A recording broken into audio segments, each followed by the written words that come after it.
పౌరశాల గడ్డ బొబ్బిలి.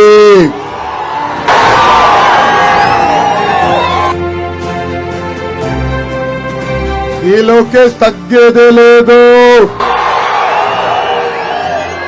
జగన్ బామలకే భయపడే కుటుంబం మాది. నువ్వు పెట్టే చిల్లర కేసులకి నేను భయపడతానా?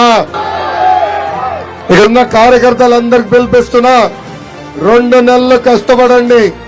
ఏ అధికారులు ఈ చట్టాన్ని ఉల్లంఘించి మన ఇబ్బంది పెట్టారో, ఏ వైకాపా నాయకులైతే చట్టాన్ని చుట్టంగా మార్చుకుని మన ఇబ్బంది పెట్టారో వాళ్ళందరి పేర్లు ఈ ఎర్ర బుక్ లో ఉన్నాయి.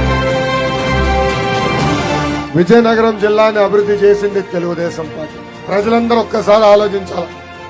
రోడ్లు గాని, బ్రిడ్జిలు గాని, సాగు తాగు నీటి పథకాలు గాని, టూరిజం ప్రాజెక్టులు గాని, పేద ప్రజలకు ఇల్లు గాని ఇవన్నీ కట్టింది తెలుగుదేశం పార్టీ. ఆనాడు భోగాపురం ఎయిర్పోర్ట్ కట్టేదానికి అవసరమైన భూములు కూడా సేకరించిన పార్టీ తెలుగుదేశం పార్టీ.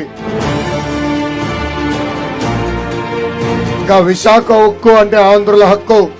ఆనాడు పెద్దవాళ్ళు పోరాడి విశాఖపట్నానికి ఉక్కు ఫ్యాక్టరీ తీసుకొచ్చారు. ఈ రోజు ఈ జగన్ ప్రైవేట్ కంపెనీలతో ఒప్పందం కుదుర్చుకుని ఆ సంస్థని ప్రైవేటీకరణ చేసే ప్రయత్నిస్తున్నారు.